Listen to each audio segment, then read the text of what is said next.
Volvemos de la pausa en el show de la red. Lo tenemos en línea a Marcelo Vicellares.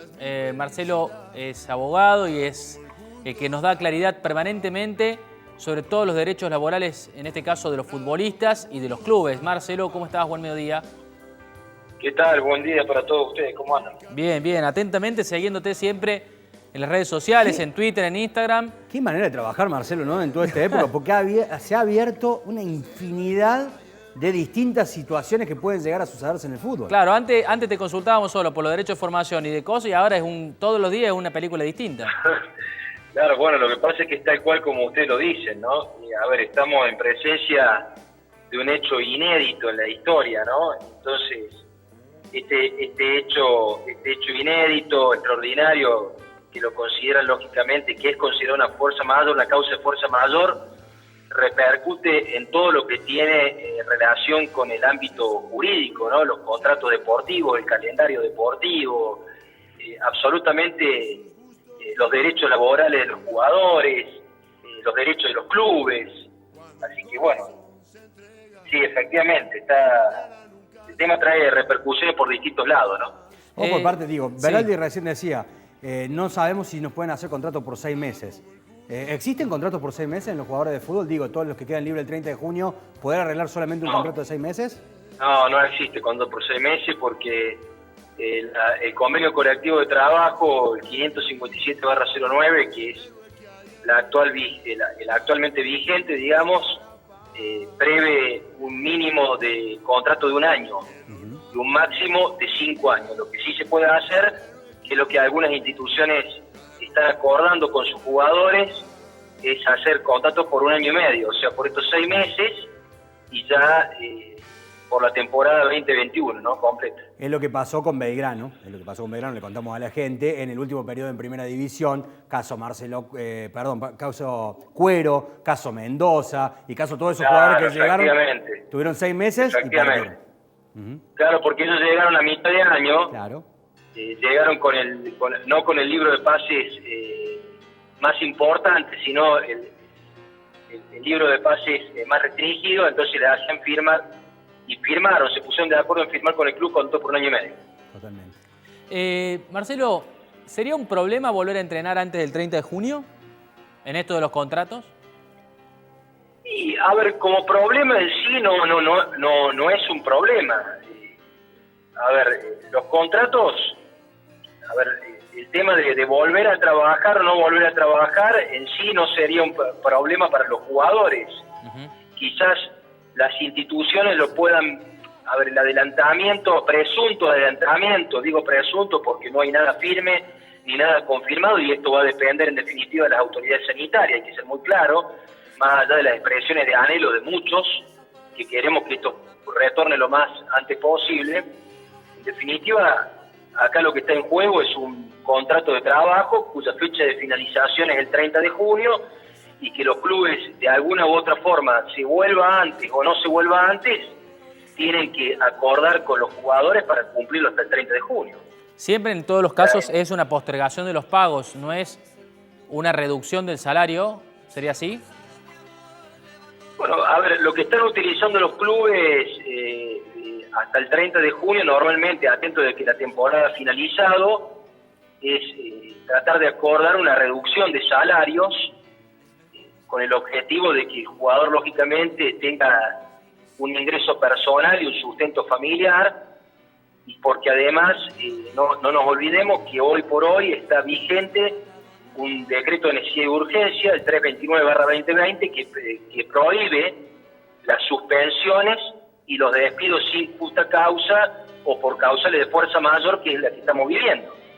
En este sentido, a ver, los contratos se tienen que cumplir de alguna u otra forma hasta el 30 de junio y los clubes tampoco pueden tomar decisiones unilateralmente en el sentido de rescindir contrato o de suspender porque está prohibido por el decreto por el DNU. Marcelo, estamos viendo en imagen lo que publicaste hace muy poquitos minutos. Se viene un mercado de trueques en el fútbol mundial, por ese motivo Belgrano tendría derecho a cobrar mecanismos de solidaridad por una futura transferencia al Barcelona del Cuti Romero. El monto que se tomará en cuenta será el valor de mercado de los jugadores involucrados. Es, a ver, un tema muy interesante en esto del trueque y que se pueda cobrar el mecanismo de solidaridad. Y insistimos en algo, ¿no? ¿Cómo es esto del mecanismo de solidaridad? En donde muchos clubes por ahí se olvidan ¿y cómo hago para cobrarlo? ¿Todavía no está instrumentado o ya sí? Ya definitivamente hay que pagarlo por más que no se reclame. No, a ver, el mecanismo en realidad y el derecho de formación están instrumentados desde hace muchos años en el reglamento del Estatuto de Transferencia de Jugadores de FIFA. Lo que pasa y lo que ha sucedido últimamente, que es lo que la FIFA viene tratando de alguna otra forma de ir aceitando, valga así la expresión, es el mecanismo de cobro y de pago. A ver, hasta el día de hoy es muy común que muchos clubes de alguna u otra forma difieran o traten de hacer caso omiso el cumplimiento del pago de los derechos de formación y mecanismo de solidaridad. En ese sentido, la FIFA, en una de sus últimas reglamentaciones de fines del 2019, de hace muy pocos meses, reglamentó una cámara de compensación, que ellos le llaman así, que en definitiva es un ente que depende de la FIFA, que es quien se va a encargar del pago y de la liquidación de este mecanismo de solidaridad de derecho de formación, con el objeto de que los clubes formadores cobren oportunamente, porque hasta el día de hoy existen reclamos de mucho tiempo por parte de los clubes formadores en tratar de cobrar y muchas veces no se hace efectivo. En otras ocasiones sí, hay instituciones que rápidamente, antes de hacer la transferencia, separan directamente el dinero que le corresponde a los clubes formadores y lo depositan conforme al reglamento, que es dentro de los 30 días desde el momento que se hace la operación, ¿no? Es muy importante esto porque, o sea, ese mecanismo de solidaridad que vos marcás allí en el tuit que ponés, Marcelo, no se deja de cobrar nunca.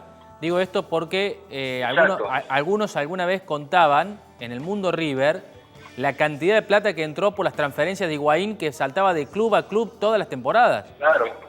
Claro, porque el mecanismo de solidaridad, a diferencia del derecho de formación, se produce cuando se realiza cada transferencia del jugador. Inclusive la FIFA introdujo una modificación muy importante en febrero, un mes antes que entráramos en toda esta pandemia, que ya el mecanismo de solidaridad no se requiere la transferencia internacional, sino que supongamos, si el Cuti Romero, cuyo pase de la Juventus, en vez de irse al Barcelona de España, se fuera a el Milan, Belgrano debería cobrar un mecanismo de solidaridad. O sea, ya no se requiere el requisito de la transferencia internacional o a otra liga distinta. Esa es una modificación introducida hace muy pocos meses y que en realidad es un beneficio importante para los clubes formadores. Lo que nos pasaba con Dybala siempre, esto de que si no lo venden internacionalmente no se cobra. Pero, a ver, para que se entienda en el derecho deportivo, porque la Juventus quiere hacer un trueque por el tema de Cuti Romero y Belgrano podría cobrar mecanismo de solidaridad, por lo que significa la formación del Cuti. Obviamente Belgrano le va a tener que pagar seguramente en la formación a San Lorenzo, imagina uno. Pero digo, la Juventus todavía no le pagó lo que corresponde del pase, o el Genoa no le pagó lo que corresponde del pase a Belgrano. O sea, hay una situación en el derecho deportivo con los jugadores que es muy rara de entender, Marcelo. Sí, y sobre todo en ese tema del mecanismo de solidaridad y los derechos de formación, que es lo que hablábamos recién, ¿no? Es muy común que los clubes pasen los años y sigan ante las presentaciones que hacen en FIFA. En síntesis, quien tiene que resolver es la Comisión de Resolución de Disputas, todos los litigios por el cobro de los derechos de formación y mecanismo de solidaridad. Y en este sentido, de las modificaciones que viene tratando de introducir la FIFA, para que justamente a través de esta cámara de compensación, que en teoría se iba a poner en funcionamiento a partir de julio, pero lógicamente con todo esto que está sucediendo seguramente se va a diferir, pero lo que se busca es justamente que esta cámara sea directamente la que liquide el dinero y divida, digamos, entre todos los clubes que han formado y de esa forma poder cobrar mucho más rápidamente.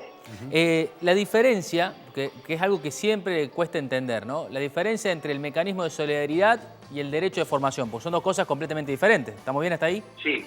Bien. Exactamente, son dos cosas totalmente diferentes. Bueno, el derecho de formación es para el traspaso de jugadores, y vos corregime si yo tengo mal entendido el tema, pero es el traspaso de los jugadores hasta los 23 años y se hace una suerte de prorrateo de cuánto tiempo estuvo en cada club en su formación hasta los 23 años y se cobra hasta que el jugador cumple los 23. Una vez que cumple los 23 no se cobra más.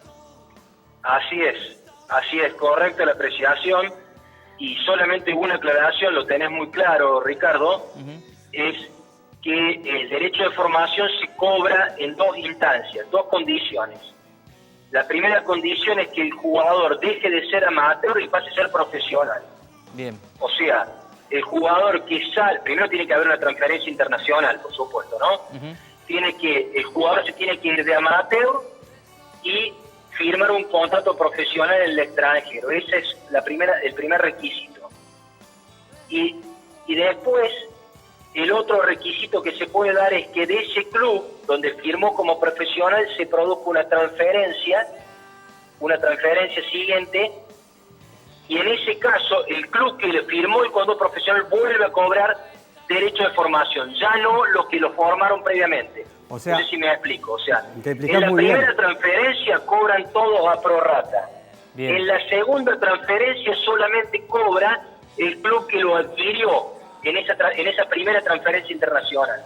O sea, y el límite de edad son los 23 años. Desde los 23 años para arriba empieza a operar el mecanismo de solidaridad en la medida que el jugador siempre se dé el requisito de que siga siendo profesional, ¿me explico? O sea, pero en este mecanismo... Qué lindo lío que se va a venir y va a ser interesantísimo escuchar, Marcelo, todo esto que estás contando con Nahuel Bustos. Nahuel Bustos hoy tiene ofertas del fútbol español muy interesantes, muy importantes. Algunos hablan de 10 millones de dólares por algunos de los clubes. Y digo, Nahuel Bustos que no llegó a firmar contrato profesional en Peñarol, pero que pasó a jugar en Talleres, pero previamente firmó un contrato con Talleres de Belleville, que tiene el 20 o el 30% del pase, no recuerdo bien el número fijo. Pero digo, en esto de los mecanismos a futuro, lo tendría que cobrar Talleres. O sea, a la primera Peñarol, pero después Talleres. A ver, sí. Vamos a poner un ejemplo práctico. Si el jugador Bustos se fuera a jugar a España, supongamos, el club de Belleville lo que va a cobrar, no es derecho de formación, sino que el club de Belleville lo que va a cobrar es mecanismo de solidaridad. Hermoso, hermoso para Porque charlar y para... el jugador ¿sabes qué? se va como profesional, no se va como amateur. Un día se de va como estos... profesional y firma como profesional al otro lado. Un día de estos hacemos una capacitación para todos, ¿te parece? Lo hacemos un programa completo. Con todo gusto, va a ser un placer. Claro, y ponemos acá, ¿y sabes qué? Y acá usamos la pantalla como para poner la filmina, diríamos, cuando éramos más viejos, lo más grande, ¿no? Y ponemos y explicamos para que se entienda, porque esto que decís vos, ¿no? Vos decís, che, pero un pibe tiene que cobrar derecho de formación. No. Cobra derecho del mecanismo de solidaridad. Digo, si Belgrano cobra algo por el Cuti Romero en este trueque, en el cual podría llegar a entrar el defensor, ¿tiene que pagarle a San Lorenzo o ya no? ¿No? Entonces, tiene que cobrar San Lorenzo también. Bueno, ¿ves? Pero, tiene que cobrar Belgrano de Córdoba y tiene que cobrar San Lorenzo. Bueno. Es un caso quizá de los no más comunes, ¿no? Pero, a ver, hay fallos de la Comisión de Resolución de Disputa. Este es un tema que se ha planteado, obviamente. Claro. ¿Por qué? Porque la transferencia no existe el físico del dinero, sino que lo que existe es un trueque de jugadores. Pero el mecanismo de solidaridad es muy claro. El mecanismo de solidaridad no habla de la forma de pago, no de la forma, sino del medio que se utiliza para el pago, sino que lo que habla es del valor de la transferencia. Y lógicamente que el jugador representa un valor. Es el móvil para hacer la transferencia tiene una cotización. Claro. Entonces se toman el valor promedio, esta es, digamos, la última más bien jurisprudencia que hay otras anteriores, pero se toma el valor promedio de los jugadores que están implicados en ese trueque. No sé si soy claro. ¿Y Talleres tendría que cobrar por el año donde el Cuti Romero jugó en Talleres o no? También tendría que cobrar, habría que, no recuerdo bien la ficha completa de Cuti Romero a lo largo de su trayectoria, pero seguramente Talleres lo ha tenido desde los 12 años para arriba, entonces sí, debería cobrar Talleres, debería cobrar San Lorenzo y lógicamente Belgrano. Marce, me quedé sin tiempo, de hecho me pasé. Te mando un fuerte abrazo y prometo que estos días hacemos un gran programa explicando cada caso del fútbol de Córdoba. Fuerte abrazo. Gracias a los dos, muy amable, un abrazo grande. Ahí está, Marce.